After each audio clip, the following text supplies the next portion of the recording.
Hi everyone, welcome to Dave's Bonsai. On today's episode, the fish tank pot needs some repairs.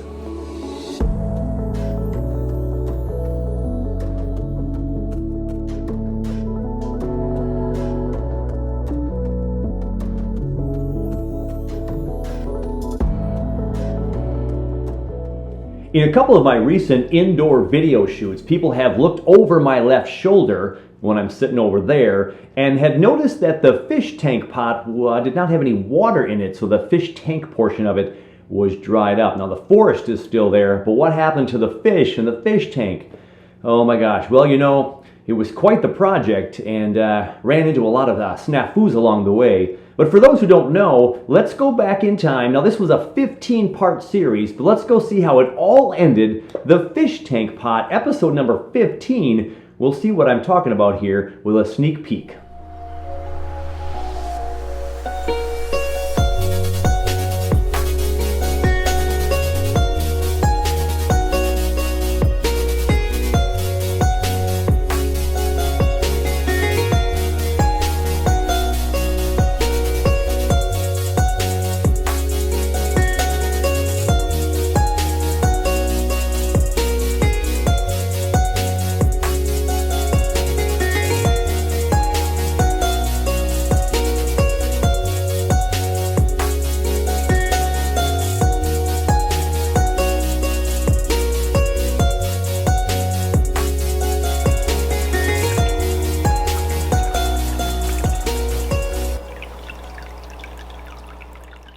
After a couple of months of work, 15 episodes recording, the fish pot tank was doing okay. And we had the waterfall that worked, and we had the underground filter situation. There was a heater in there, we got some fish in there, even some shrimp, some freshwater shrimp in there. And of course, eventually, it sprung a leak. As I feared it possibly would, several months down the road, all of a sudden, just one day, there was about 3 inches less of water in the fish tank, which meant that it went a little bit on the floor. We just wiped that up, and we had to do some investigating. And sure enough, when you look at the fish pot tank, and just to the right side in there, there was some loose silicone, and the water had seeped through there and made a bigger hole, and it just wasn't going to hold the water. So, a couple of months ago, I took the first stab at seeing what we could do with the fish pot tank.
So I reinforced the fish pot tank with a whole bunch of rocks that I kind of siliconed to the outer edges of each section where the bonsai trees are housed.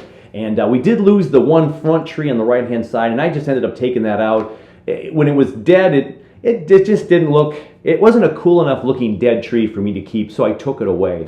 And so I put those silicone pieces or the rocks on the silicone and kind of built things up, gave it some fresh rocks on top. I even siliconed a little bit of the pumice and the lava rock sometimes in the cracks to kind of get a little bit more edgy look, and it looks like there were some rocks that were falling apart or pieces parts, and it's kind of given it a nice little look. And I also recently found something up at the cabin that we got to utilize too. Let's go take a peek at that. So the other thing I've added to the fish pot tank is these balls of moss that I collected from up north at the cabin with my son Toby when we were doing all the aerial footage. We swept off our roof for the year, and there was a lot of little pockets of moss up there, really good, tight, compact moss. And so I have these in here that I water twice a day now to make sure that they stay alive. Because with the attempt to get this at 50% or humidity or less, I've had to run the dehumidifier non-stop, and it's still keeping it right around 50-55, so that's really nice.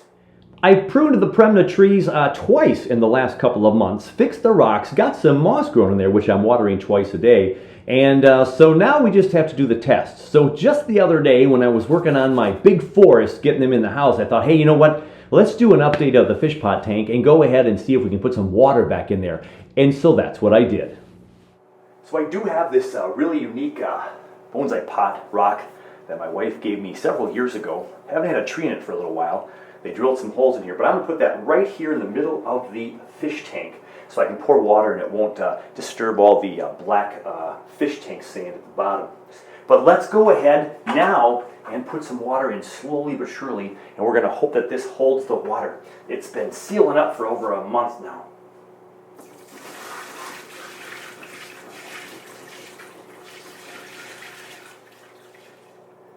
Ooh, a lot of bubbles in there bubbling around.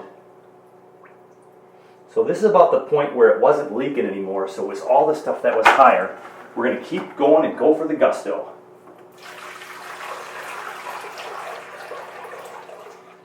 And there we have our fish tank again. Kind of hopefully going to stay in there and won't get any drippy drips. We've got some bubbles. So this is where we have to give it a little bit of time. It's going to settle in. We might get some slow drips. Slow drips that we look down underneath the pot. We might get a slow drip or two. But again, we sealed it up pretty heavily again on this front side. I think this was the side that loosened up, right?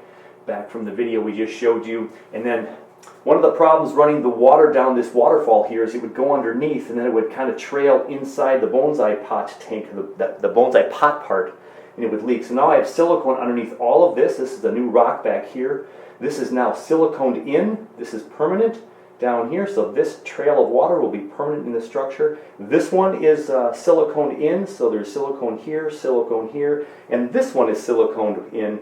Comes in real nice and tight here, a nice edge here. It's kind of a fun find. I got kind of lucky with that. And so all of this stuff is going to be real solid, and we're going to hope that we can get fish in here again soon. The question again will be what kind of fish. So go ahead in the comments below, give me some suggestions. Of course, I'm limited to what I can get with my local store here, but they're usually going to be super small fish, some of the really small tetras. Looking always for some hardy fish. I can't wait to get fish in here again. It's kind of exciting. I haven't had fish in here for quite a while. So there's the update on the fish pot tank. We'll let this sit for a little bit, and we'll come back in a little bit and see if there's any leaks. So we'll see you in just a short moment. As I got a little closer here for you, as the water bubbles still in there, some air pockets getting out of there, I forgot to mention, this was the new grow light that we had purchased for this tank. And I made the shade for it. It really focuses it really nice on these trees. That's why I think they're really green and lush, and they really seem to love this light. And they haven't been outside for a solid year, but they're growing just fine in here with this really big grow light. The problem with the grow light, the last time I had the fish tank, it's too small of a tank to really have a lot of algae eaters in here, although I can have some algae eaters in here, the ones that stay a little bit smaller, and it can help eat the algae. But this is such a powerful light. The light up top, as you can tell, makes this part of the video super overexposed. It's so bright, but then the water is a little bit darker. So if I open up the aperture, you can see underneath the water, but this will be super bright and white. So because of that bright light, though, the water builds algae up super fast and it becomes very green in the tank. And so what I'm going to do, now this is a rock, I'm not going to use a rock, but I have some of the 1.5-inch pink insulation from my cold frame projects that I'm going to go ahead and I'm going to make a cutout based on the shape of these rocks. I'm going to make a cutout and I'm just going to let it sit right here on the top of the rocks. Just on the edge of the rocks, the lip over here. And then when I'm away at work every day and this is super bright on all these trees and the moss, I don't want it to get into the water. So that'll block those really, really bright lights here and keep some of the algae growth down. I don't think I'll have as big of an algae bloom if I go ahead and put a styrofoam piece there. So we're going to do that right now. I'm going to go grab a piece of my pink insulation. We're going to put it up here and try to carve out a nice little piece that'll fit right around here, custom made, so the algae doesn't get out of control. I'm back from the garage where I found some of the pink stuff. This pink stuff is great for insulation but bad for the environment, so I save as much of it as possible to recycle, reuse, and not put in the environment. So here we go. That's all the way back to that back right tree. And look at that for luck. Wouldn't it be wonderful that where I have to cut this thing is right here on the line that already is there for you. So there's a line right there. We're just going to snap it.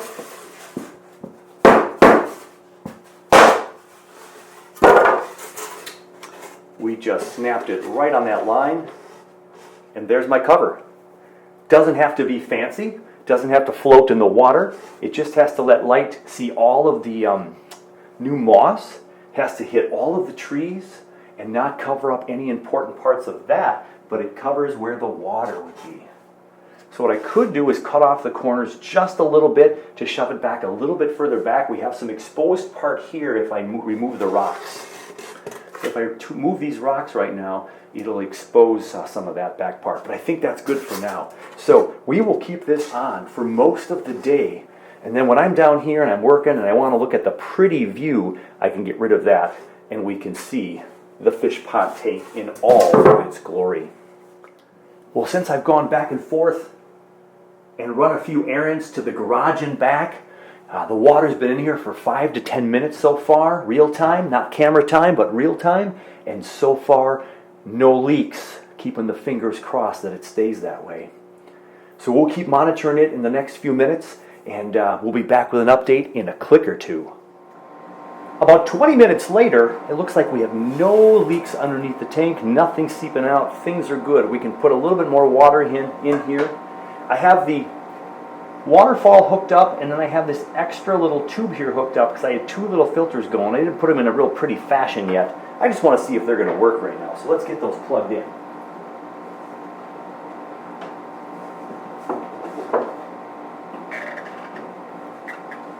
So there's one, and that puts the water through this tube, and that's working just fine. We can make the tube super short. We can lay it in the tank and maybe put it under some rocks and shoot it out in the front so it circulates the water a little bit. Now because there's silicone under the waterfall, the water won't go underneath into the bonsai pot part of the tank pot.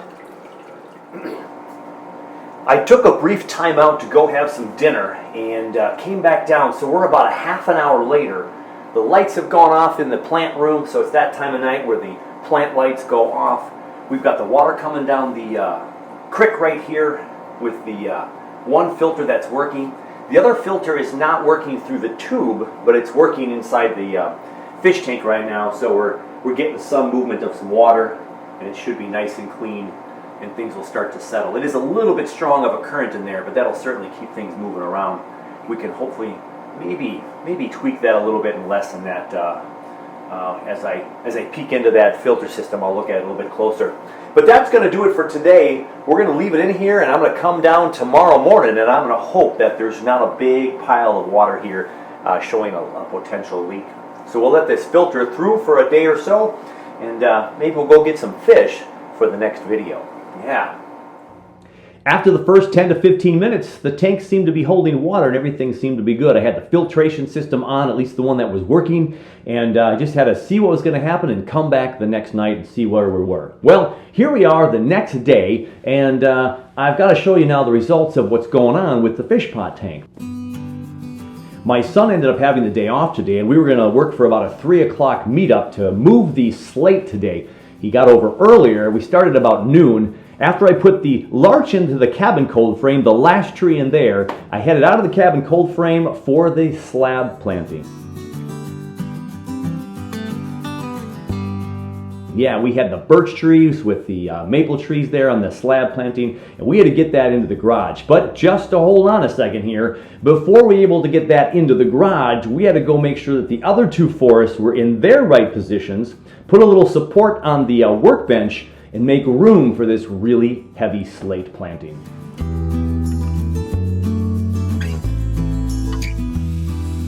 After I secured the 2x4 and 2x6 onto the workbench to make a longer part for the slab to fit on, the two big plantings had to be up by that boat and see if that was going to work. So Toby and I moved some things around. I used his muscle to get that up there on the boat, the first tree, and then we put the other forest where the first forest was. We shifted them around a little bit.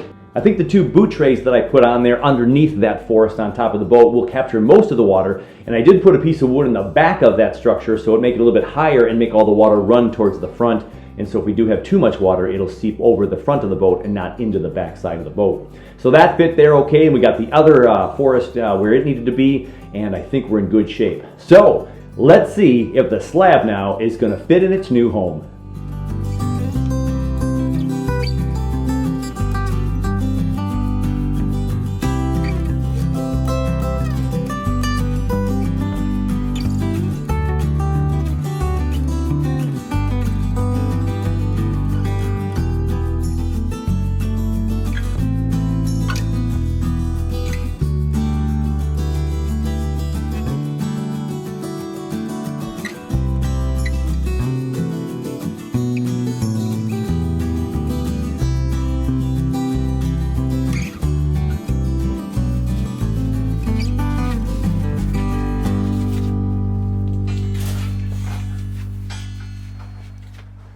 Well, thanks to Toby, now on camera, for getting the beast in here. So Toby asked me, was it this heavy without the trees? This is definitely a two-person job, and I knew there was going to be that. We got a couple of rocks here for decoration that we could have taken off too, but I think they're frozen on right now. So we have it on the extending 2x6, 2x4. About 2/3 of it is on the weight of the workbench. I could shimmy it this way if I have to get into my power box. And it's a little wobbly there, so I like it back right there. And unless the bowls have gotten super heavy, I think it's in good shape here. Now, we're going to put some dryer sheets around this thing so the bowls leave it alone. The only thing we didn't come up with is my plan for where the water is going to drip to. Now, there's nothing in here that I'm concerned about for the water drippage. I think it was Matt, thanks to Matt for reminding me that you can get those under your wash machine, dryer machine, those kind of mats. It's almost like a boot tray. It's like a wash machine tray, and they do have a lip that's raised up. That would fit here too, but it would stick out to about here. I'd have to move it out a couple of inches. So right now, I might get a couple of cheap boot trays, and we'll try to shimmy it around and maybe put them under there so we don't have so much water on the floor and coming by my buckets of soil and stuff here. But in the meantime, it's frozen because it was outside for a couple of days as the temperatures got low. The garage right now is averaging about 40 degrees, so this will slowly warm up. Then we'll give it a douse of water maybe in the next week. We'll keep an eye on this thing all winter and keep it protected. So the slab birch maple forest is in its new home. That really is a good relief. It's bittersweet. We got all the trees into their winter homes now. It's a done deal, and I definitely could not have done that without Toby. That thing was a beast. That's really heavy. And thanks again to Toby for the aerial footage. He loves playing with that drone, and I love adding some drone footage to the Bonsai show. It's just a fun little element. It's great to have fun with Toby doing that. So that is in place, and the garage is fine. The garage door closes okay, and everything's in its place. We'll just have to keep a close eye on those trees out there, as I mentioned before in the earlier part of the piece. And so now the reveal, what we've been waiting for. Did the water hold, or did it not? Let's check it out. Wah, wah, wah. Yeah, I don't know if you can tell right here, but if I take off the new protection from the elements, the light, to make this all green water, you'll see the water is down a good inch plus. And there's a little bit of water still right here on this ledge. Yep, look at that, going to the floor. I don't know, there's still a leak in here, and super sad to realize that today. So somewhere in here, on the edge, possibly up over here, maybe on this side, there still could be other sides as well, but the leak seems to be dripping right below here where my hand is, and it's collecting here on this lip here, and so it's not holding its water.